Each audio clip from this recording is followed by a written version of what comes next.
नमस्कार, मैं तूफान। दिन भर की खबरों में सबसे पहले डालते नजर आज के मुख्य समाचारों पर।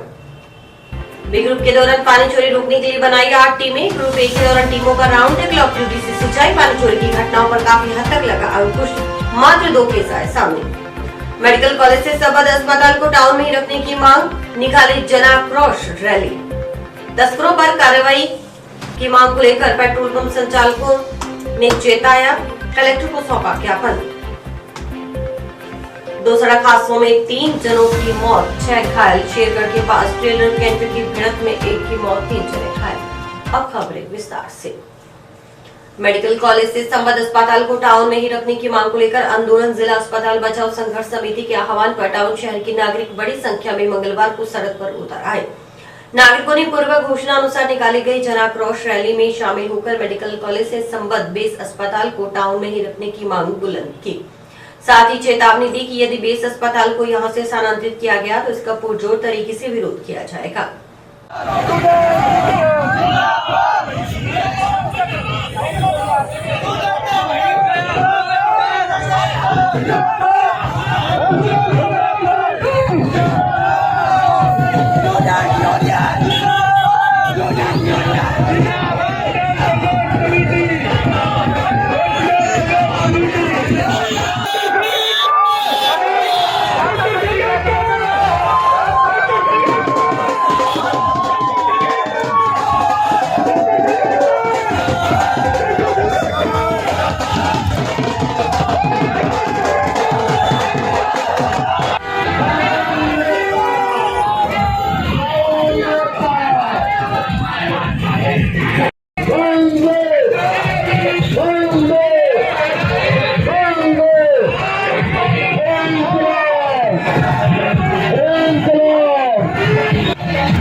जन आक्रोश रैली में पुरुषों के साथ बड़ी तादाद में महिलाएं भी शामिल हुईं। विभिन्न राजनीतिक, सामाजिक और धार्मिक संगठनों के सदस्य भी रैली का हिस्सा बने। रैली टाउन शहर के पूरे बाजार में निकाली गई। रैली में शामिल नागरिकों ने सरकार व स्थानीय प्रशासन के खिलाफ जमकर नारेबाजी की।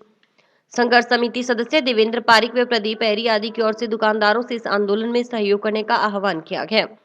रैली के दौरान बाजार में जगह जगह जाम की स्थिति बनी। जन आक्रोश रैली में शामिल नागरिकों ने बस स्टैंड के पास सड़क पर जाम लगा दिया और सड़क के बीचों बीच धरना शुरू कर दिया। जाम लगने से वाहन चालक परेशान हुए तथा सड़क मार्ग के दोनों तरफ वाहनों की लंबी कतारें लग गई। करीब 1 घंटा तक जाम जारी रहा। यातायात कर्मियों को जाम खुलवाने में कड़ी मशक्कत करनी पड़ी। इस दौरान भावना चिंपा का कहना था कि जिला अस्पताल को यहां से स्थानांतरित किए जाने की कोशिश की जा रही है। इसके खिलाफ आंदोलन किया जा रहा है। जनप्रतिनिधियों व प्रशासन कह रहा है कि अस्पताल कहीं नहीं जाएगा, लेकिन हमें अस्पताल की ईंटें और दीवारें नहीं चाहिए। हमें अस्पताल में मेडिकल सुविधा चाहिए। अगर जिला अस्पताल को यहां से कहीं ले जाया गया तो इसे टाउन में ही रखने के लिए अपनी पूरी जी जान से कोशिश करेंगे। रैली और धरना इसलिए लगा रहे हैं क्योंकि हमारा अस्पताल यहाँ से उठाया जा रहा है। उनका कहना यह है कि हॉस्पिटल कहीं नहीं जाएगा, हमें ईंटें और दीवार नहीं चाहिए, हमें वहाँ की अफसर की सुविधा चाहिए। हमारा टाउन से हॉस्पिटल, टाउन वाला हॉस्पिटल कोई भी ले जाएगा, हम मरने मृत्यु तक को तैयार है। और ये मेरी बहनों ये बोलो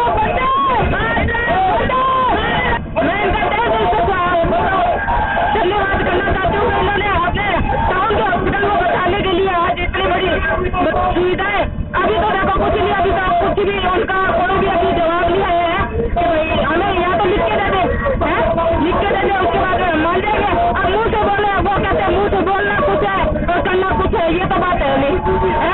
हमारा हॉस्पिटल है, टाउन का हॉस्पिटल है, टाउन वाले कहाँ जाएंगे। वहीं विमला देवी आदि का कहना था कि अगर जिला अस्पताल को टाउन से करीब 15 किलोमीटर दूर ले जाया गया तो आसपास के ग्रामीण क्षेत्र के लोगों को परेशानी होगी। टाउन क्षेत्र में रहने वाले लोग बेरोजगार हो जाएंगे। जिला अस्पताल को टाउन में ही रखना उनकी मजबूरी के साथ मजदूरी भी है। जिला अस्पताल टाउन में ही रहना चाहिए। अन्य वक्ताओं का कहना था कि जिला अस्पताल जो 330 बेड का है, उसी बेस पर जिले को मेडिकल कॉलेज की सौगात मिली, लेकिन जिला प्रशासन की ओर से उसी अस्पताल को खुर्द-बुर्द कर जंक्शन में स्थानांतरित करने का प्रयास किया जा रहा है। उन्होंने कहा कि हमें मेडिकल कॉलेज बनने पर आपत्ति नहीं, मेडिकल कॉलेज के साथ मल्टी स्पेशलिटी हॉस्पिटल बने, लेकिन मेडिकल कॉलेज से संबद्ध अस्पताल टाउन में ही रहे, यही उनकी मांग है। हॉस्पिटल बने हैं, वहाँ नमाज आ जाएंगे काम करने, जो बच्चा आने वाला है डिलीवरी हो जाएगी तो वो आराम में बच्चा जन्म देगी, बच्चा को जन्म बच्चा की बच्चा बीमार है जा रहे हैं तो कहाँ जाएंगे हम हॉस्पिटल यही रखना चाहते हैं।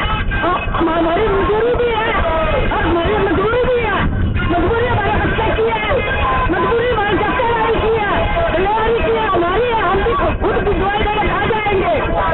ठीक है, हमारा हॉस्पिटल यही रहना चाहिए, आगे नहीं जाना चाहिए। ये प्रशासन के जो हमारे 330 बेड का हॉस्पिटल था, उसी को मेडिकल कॉलेज मिला था, उसको प्रशासन के अलग रवैये के कारण ये प्रशासन ने हमने बंद किया है।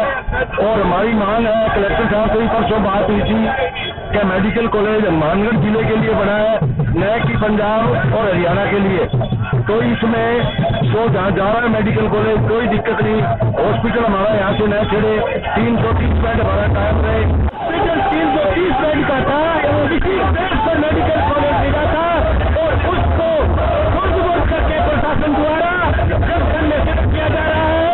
अभी कोई आपत्ति नहीं, मेडिकल कॉलेज के जो छत पर है वो बने, वहाँ पर उनका भेदभाव बने, लेकिन हमारा मेडिकल कॉलेज के समझ में रहे, लेकिन हॉस्पिटल हमारा संबंध में रहे, ये हमारी मांग है। और अगर इस पर शासन द्वारा और राजस्थान सरकार द्वारा ध्यान नहीं दिया तो हम ईंट से ईंट बता देंगे और इसको बता देंगे कि इस पुराने शहर से कितना खिलवाड़ किया है और ये खिलवाड़ हम बर्दाश्त नहीं करने देंगे। जिले में अवैध रूप से डीजल पेट्रोल का कारोबार करने वाले तस्करों के खिलाफ अभी तक किसी प्रकार की कार्रवाई न किए जाने से पेट्रोलियम डीलर्स नाराज हैं। पेट्रोलियम डीलर्स ने मंगलवार को कलेक्टर को ज्ञापन सौंप आवश्यक कार्रवाई न होने से पेट्रोल पंप बंद करने का अल्टीमेटम दिया। हनुमानगढ़ पेट्रोलियम डीलर एसोसिएशन जिलाध्यक्ष पतराम भामू ने बताया कि राजस्थान की पड़ोसी जिले पंजाब व हरियाणा में डीजल पेट्रोल के दाम काफी ज्यादा अंतर होने के कारण पंजाब व हरियाणा से अवैध रूप से डीजल लाकर उसमें बायोडीजल के नाम से बिक रहे डीएलओ वेस्ट ऑयल को मिलाकर हाईवे के होटलों और आम सड़क हर गांव में खुलेआम बेचा जा रहा है। इससे हनुमानगढ़ जिले के पंपों की सेल इतनी प्रभावित हो गई कि वे अपने दैनिक खर्च निकालने में सक्षम नहीं है। इसके विरोध स्वरूप बीकानेर संभाग के सभी पंप 25 से 27 अक्टूबर तक बंद भी रखे गए। इसके बाद हुई वार्ता में कलेक्टर ने आश्वासन दिया था कि अवैध डीजल का कारोबार करने वालों के खिलाफ हनुमानगढ़ जिले के सभी तहसीलदार, एसडीएम, पुलिस अधिकारी कार्रवाई कर लेंगे। साथ ही हर माह होने वाली राजस्व अधिकारियों की बैठक में इसकी समीक्षा की जाएगी। इस संबंध में कार्रवाई के लिए कलेक्टर की ओर से अधिकारियों को दिशा निर्देश भी दिए गए, परंतु 1.5 माह बाद भी जिले के किसी भी अधिकारी की ओर से किसी भी तस्कर के खिलाफ एक भी प्रकरण दर्ज नहीं किया गया। अवैध डीजल का कारोबार उसी प्रकार जिले में फल फूल रहा है जैसे पहले चल रहा था। ज्ञापन देने पहुंचे पेट्रोल पंप व्यवसायियों का कहना था कि अधिकारियों का हर माह का लक्ष्य निर्धारित कर इस अवैध कारोबार को रोका जाए, अन्यथा मजबूर होकर पेट्रोल पंप मालिकों को जिले के सभी पंपों को बंद करने के लिए मजबूर होना पड़ेगा। राजस्थान के अंदर पड़ोसी राज्यों से डीजल और पेट्रोल के रेट के अंदर काफी अंतर होने के कारण अपने यहाँ अवैध डीजल का कारोबार हो रहा है, जिस संबंध में बीकानेर डिवीजन के 25 अक्टूबर से 27 अक्टूबर तक अनिश्चितकालीन हड़ताल रही थी।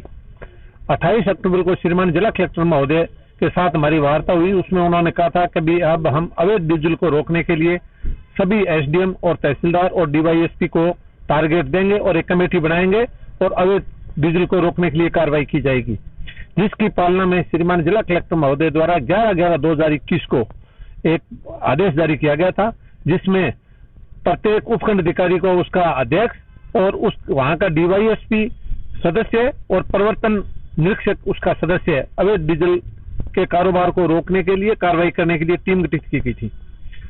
परंतु आज तक उस टीम द्वारा एक ही अवैध डीजल कारोबार करने वाले के विरुद्ध कार्रवाई नहीं की गई है। मानगढ़ पेट्रोलियम डीलर एसोसिएशन का प्रतिनिधिमंडल श्रीमान जिला कलेक्टर महोदय से मिला और श्रीमान पुलिस अधीक्षक महोदय से मिला। श्रीमान जिला कलेक्टर महोदय ने आज हमें फिर आश्वासन दिया है हम शीघ्र ही इनके ये कार्रवाई करवाएंगे कि हनुमानगढ़ जिले के पेट्रोल पंप अनिश्चितकालीन के लिए बंद किए जाएंगे, तो उसकी जिम्मेवारी फिर प्रशासन की होगी, अन्यथा अवैध डीजल के कारोबार के खिलाफ रोक लगाई जाए। टाउन पुलिस थाना क्षेत्र में सोमवार रात में मंगलवार सुबह हुए 2 सड़क हादसों में 3 जनों की मौत हो गई, जबकि 6 जने घायल हो गए। पहला हादसा लखुवाली से पीलीबंगा रोड पर सोमवार रात्रि को तब हुआ जब बारातियों की कार सामने जा रहे अज्ञात वाहन से टकरा गई। हादसे में कार सवार 2 जनों की मौत हो गई, जबकि 3 घायल हो गए। दूसरा हादसा मंगलवार सुबह घने कोहरे की वजह से मेगा हाईवे पर गांव शेरगढ़ के पास हुआ। यहां ट्रेलर व कैंटर के आमने सामने हुई भिड़ंत में 1 जने की मौत हो गई, जबकि 3 जने घायल हो गए। टाउन पुलिस ने मंगलवार को तीनों शव पोस्टमार्टम के बाद परिजनों को सौंप दिए। सभी घायलों का जिला अस्पताल में उपचार चल रहा है। इस संबंध में अलग अलग मुकदमे दर्ज हुए हैं। जानकारी के अनुसार लक्ष्मण रामपुत्र नानक नाम निवासी रावसन ने रिपोर्ट दर्ज कराई कि उसका भतीजा रामनिवास के अलावा विजय, दयाल, संदीप, गुलाब सिंह, रामनिवास आदि खेड़ा गांव में कार में सवार होकर पीलीबंगा तहसील के गांव सुरावाली में होने वाले शादी समारोह में बारात के साथ गए थे। रात्रि करीब 10 बजे पांचों जने कार लेकर बारात के साथ वापस आ रहे थे। जब वे पीलीबंगा रोड से लखुवाली के पास पहुंचे तो सामने चल रहे अज्ञात वाहन के पीछे से उनकी कार की टक्कर हो गई। हादसे में कार सवार रामनिवास की गंभीर चोटें लगने से मौत हो गई, जबकि कार सवार विजय, सुरेंद्र, संदीप घायल हो गए। अज्ञात वाहन चालक मौके से वाहन सहित फरार हो गया। पुलिस ने मुकदमा दर्ज कर जांच शेरगढ़ पुलिस चौकी एसआई लाल बहादुर को सौंपी है। सूचना मिली कि इस नौरंगेश्वर साइड में ये कॉलेज से आगे 14 MD के पास कोई एक्सीडेंट हो गया 2 ट्रकों का। तो मौके पर आई, उस दौरान 108 में मौके पहुंच गई थी। पब्लिक के सहयोग से उनको 108 में हॉस्पिटल भिजवा दिया घायलों को, और जाम लगा हुआ था उसको खुलवाया और गाड़ियाँ जैसी मंगवा करके साइड में करवाई है, रास्ता क्लियर करवाया है। बाकी जैसी रिपोर्ट प्राप्त होगी कार्रवाई की जा रही है। सादुलराज नहर में गिरी बालिका का दूसरे दिन मंगलवार को भी कोई पता नहीं चला। दूसरे दिन भी आपदा प्रबंधन की टीम व गोताखोरों ने नहर खंगाली। बालिका के गिरने की संभावित जगह में करीब 5 किलोमीटर तक नहर में जाल डाला गया।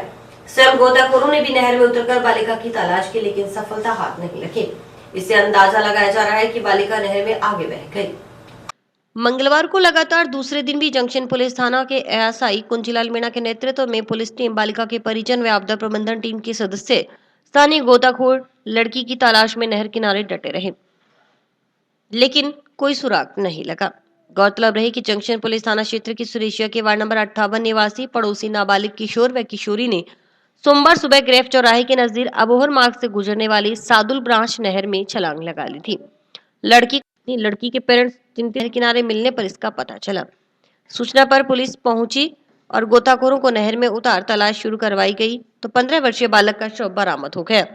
पुलिस ने शव को कब्जे में लेकर जिला अस्पताल के मॉर्चरी कक्ष में रखवाया। मंगलवार को बालक का शव पोस्टमार्टम करवा परिजनों को सौंप दिया गया। इस संबंध में मृतक के पिता की ओर से जंक्शन पुलिस थाना में मर्ग दर्ज करवाई गई। दिनांक 6 तारीख को सुबह 8 बजे जरिए टेलीफोन थाने पर सूचना मिली कि एक लड़का और एक लड़की ने सादुल ब्रांच नहर में गिर गए हैं। सूचना पर हम सभी यहाँ पहुंचे और गोताखोरों को बुलाया। उनकी सहायता से लड़का की बॉडी तो कल ही मिल चुकी थी, जिसकी पोस्टमार्टम करा के आज उनके परिजनों को सुपुर्द कर दिया गया है। और लड़की की टीम तलाश कर रही है, वो आपदा प्रबंधन टीम है जो अभी तलाश कर रही है। अभी तक बच्ची की डेड बॉडी मिली नहीं है, प्रयास जारी है।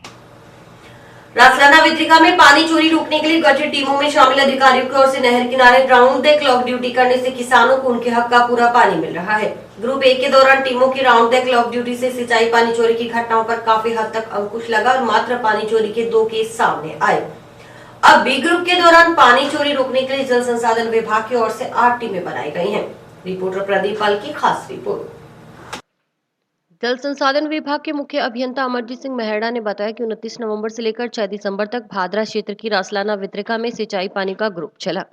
पानी चोरी रोकने के लिए विभाग की 12 टीमें बनाई गई थी। उनके सुपरवाइजर के लिए प्रशासन की ओर से 27 सुपरवाइजर लगाए गए थे। उन्होंने बताया कि विद्रिका में 350 क्यूसेक पानी चला। पानी चोरी के मामलों पर अंकुश लगा और मात्र 2 केस सामने आए। सभी किसानों को सिंचाई पानी मिला। संबंधित के खिलाफ कार्रवाई प्रस्तावित की गई। गठित की गई टीमों की ओर से की जा रही राउंड द क्लॉक ड्यूटी के से निश्चित रूप से सिंचाई पानी चोरी की घटनाओं पर अंकुश लगेगा। हाँ, अभी जो 29/11 से लेके 6 दिसंबर तक जो भादरा में सिंचाई पानी का ग्रुप चला, इसके अंदर डिपार्टमेंट की 12 टीमें पानी चोरी के लिए बनाई गई थी, जिसके अंदर की उनके सुपरवाइजर के लिए प्रशासन की ओर से 27 सुपरवाइजर ऑफिसर भी लगाए गए थे कि जो प्रॉपर काम कर रहे हैं या इनमें कोई दिक्कत है तो उनकी परेशानियों को दूर करने के लिए।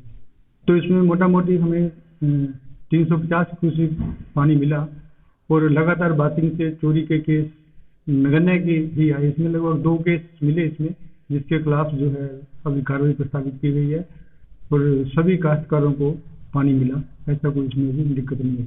मुख्य अभियंता मेहड़ा ने बताया कि आगे भी बनने वाले बी ग्रुप के दौरान पानी चोरी रोकने के लिए विभाग की 8 टीमें बनाई गई हैं। लगातार ये टीमें कार्य करेंगी। मुख्य अभियंता ने बताया कि ग्रुप ए के दौरान रासलाना वितरिका में पानी चोरी न हो, रबी फसलों की बिजाई हो सके और किसानों को उनके हक का पूरा पानी मिले, इसको लेकर विद्युत, जलदाय, पीडब्ल्यूडी, शिक्षा, पशुपालन, श्रम कल्याण, खनन, समाज कल्याण, अल्पसंख्यक विभाग समेत जल संसाधन विभाग के अधिकारियों को शामिल कर टीमें बनाई गई हैं। सभी अधिकारियों को 3-3 दिन की ड्यूटी दी गई है। जिन अधिकारियों की ड्यूटी लगाई गई है उन्होंने सुबह 6 से दोपहर 2 बजे, दूसरी शिफ्ट दोपहर 2 से रात्रि 10 बजे और तीसरी शिफ्ट 10 से सुबह 6 बजे तक ड्यूटी थी। सभी संबंधित अधिकारियों ने रात में भी नहर किनारे ड्यूटी करते हुए पानी चोरी रोकने में योगदान दिया। हाँ, ये समझता हूँ कि टीमें जो लगी है इससे निश्चित तौर पे जो है पानी चोरी के केस में कमी है। हाँ, आगे नेक्स्ट अभी जो आगे ग्रुप चल रहा है इसमें विभागीय स्तर पे वाचिंग की जाएगी, जिसमें 8 टीमें बनाई गई है। वो टीम विभाग की टीम लगातार इसमें वाचिंग करेगी। आगे जो है इनका भी जो group next group B group चलना है उसी की ये है जिसके अंदर टीम बनाती है। कलेक्टर नतमल डिडेल ने बताया कि जिले के भादरा क्षेत्र में अक्सर ये शिकायत आती थी कि रात्रि के समय किसानों की ओर से नहर से सिंचाई पानी चोरी किया जाता है। इससे नोहर क्षेत्र में टेल के किसानों तक सिंचाई पानी नहीं पहुंच पाता। इस शिकायत को गंभीरता से लेते हुए मुख्यमंत्री की ओर से की गई घोषणा के बाद नोहर में नहरी पुलिस थाना शुरू हो गया।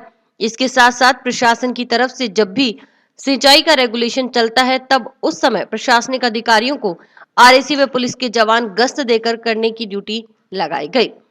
इस रेगुलेशन के समय अधिकारी पूरी निष्ठा से नहर किनारे राउंड द क्लॉक ड्यूटी करते हैं ताकि पानी चोरी की घटनाओं पर अंकुश लग सके। जिले में जो नहर भादरा में भी सिंचाई का पानी आता है उसमें मुख्यतः शिकायत ये रहती थी कि भादरा के कुछ गांवों में किसानों के द्वारा रात के समय में पानी चोरी होने के कारण नहर के टेल तक ये पानी पहुंचता नहीं था। तो पिछली बार माननीय विधायक जी ने भी मांग करी और इस बार नहरी पानी चोरी रोकने के लिए थाने की घोषणा भी माननीय मुख्यमंत्री जी ने बजट में की है और उस थाने की शुरुआत भी नौर में हो चुकी है। इसके साथ साथ प्रशासन की तरफ से जब भी ये रेगुलेशन चलता है सिंचाई का उस समय प्रशासनिक अधिकारियों को आरएसी जवान और पुलिस के जवान देख करके ड्यूटी लगाई जाती है और वो लोग बहुत ही डेडिकेटेड होकर के इस रेगुलेशन के समय ड्यूटी करते हैं और रात दिन 24/7 उस समय ड्यूटी लगाते हैं। तो उसका परिणाम ये हुआ कि अब नौर के उन गांवों में पानी पहुंचने लगा है जहां पहले पानी नहीं पहुंचता था। तो ये एक सुखद परिणाम है और भविष्य में भी हम उम्मीद करते हैं कि जो थाना लगा है उसकी तरफ से भी हम लोग सख्त से सख्त कार्रवाई करके अच्छी गश्त करके टेल एंड तक जो किसानों का अधिकार है उन तक हम पानी पहुंचाएं। रासलाना वितरिका पे पानी चोरी रोकने को लेकर हनुमानगढ़ जिला कलेक्टर के द्वारा टीमें गठित की गई थी, जिसके अंदर राउंड द क्लॉक वहां पर अधिकारियों की ड्यूटी लगाई गई थी। आपको मैं बता दूं कि पूर्व में वहां के किसानों के द्वारा और एमएलए के द्वारा आवाज उठाई गई थी कि पानी चोरी के चलते वहां के किसानों को पूरा पानी नहीं मिल पाता था, जिसको लेकर हनुमानगढ़ के जिला कलेक्टर ने टीम गठित की। टीम के चलते आज किसानों को उनके हक का पूरा पानी मिल रहा है और अब ये ए ग्रुप का पानी था, अब जो सेकंड बी ग्रुप का जो पानी चलेगा उसको लेकर भी 8 टीमों की एक टीम गठित की गई है। देखना यह है कि ये टीम भी अब ये बी ग्रुप में पानी चोरी पर कितना अंकुश लगा पाएगा। मैं प्रदीप पाल, स्काई न्यूज, हनुमानगढ़। और अभी वक्त है ब्रेक का।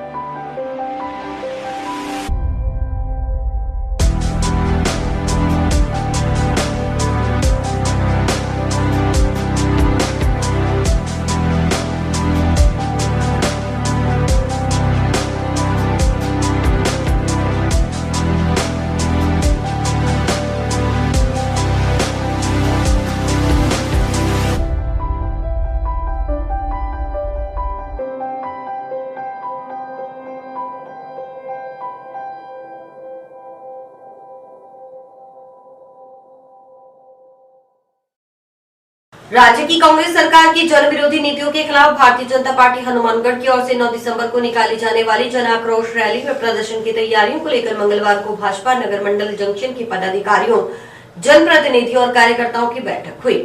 बैठक में पूर्व मंत्री डॉक्टर रामप्रताप, जिलाध्यक्ष बलवीर बिश्नोई, भाजपा नेता अमित साहू मौजूद रहे। मंडल अध्यक्ष पवन श्रीवास्तव की अध्यक्षता में बैठक संपन्न हुई। पूर्व मंत्री डॉक्टर रामप्रताप ने कार्यकर्ताओं को संबोधित करते हुए कहा कि राजस्थान में कांग्रेस की गहलोत सरकार हर मोर्चे पर विफल हो चुकी है। आए दिन प्रदेश में बढ़ते बिजली के दाम, महिलाओं पर बढ़ती अत्याचार, भर्ती परीक्षाओं में धांधली, वसूली, अपहरण, भूमाफियाओं की ओर से जनता को परेशान कर उनकी जमीनों पर जबरन कब्जा करने, किसानों को पानी न मिलने की समस्याएं आदि से जनता पूरी तरह से त्रस्त हो चुकी है। हर विभाग में भ्रष्टाचार है। राज्य की गहलोत सरकार ने हर वर्ग के साथ छल किया। इस जन विरोधी सरकार का एकमात्र इलाज आंदोलन के जरिए ही किया जा सकता है। इसलिए अब आमजन और कार्यकर्ताओं को सड़क पर आना होगा। जिलाध्यक्ष बलवीर बिश्नोई ने आह्वान किया कि 9 दिसंबर को मंडल के सभी पदाधिकारी, जनप्रतिनिधि, कार्यकर्ता इस जन आक्रोश रैली व प्रदर्शन में शामिल होकर राज्य सरकार के खिलाफ आमजन की आवाज को बुलंद करें।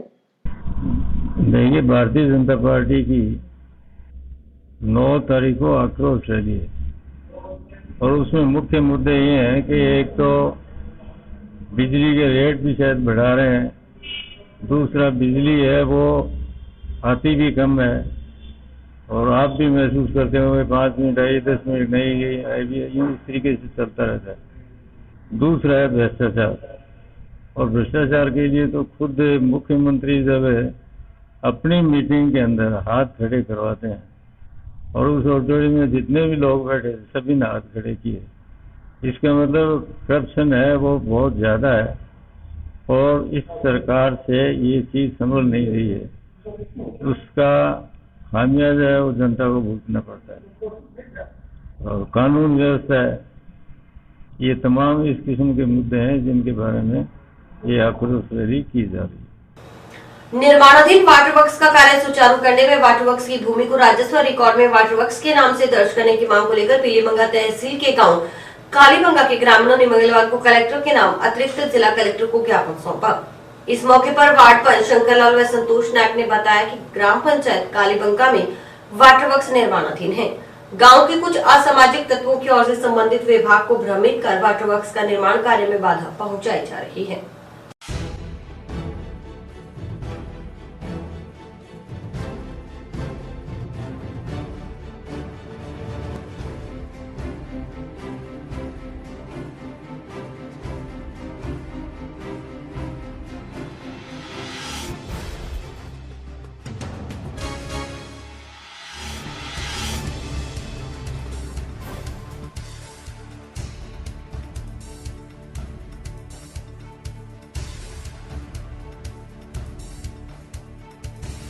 ये कालीबंगा गांव है जी, पीलीबंगा तहसील में, और हमारे पीने के पानी की बहुत ज्यादा समस्या है और हमने कभी नहर का पानी तो आज तक पिया नहीं है और रोगग्रस्त है पानी की वजह से। फ्लोराइड युक्त पानी पीते हैं जो ट्यूबवेल का पानी है और वाटर वर्क्स का अपने निर्माण चल रहा है। कोई असामाजिक तत्व बार बार एप्लीकेशन दे करके कोई घटिया सामग्री का आरोप लगा देता है, कोई आरोप लगा देता है, तो अपने जो निर्माण है वो होने नहीं दे रहे।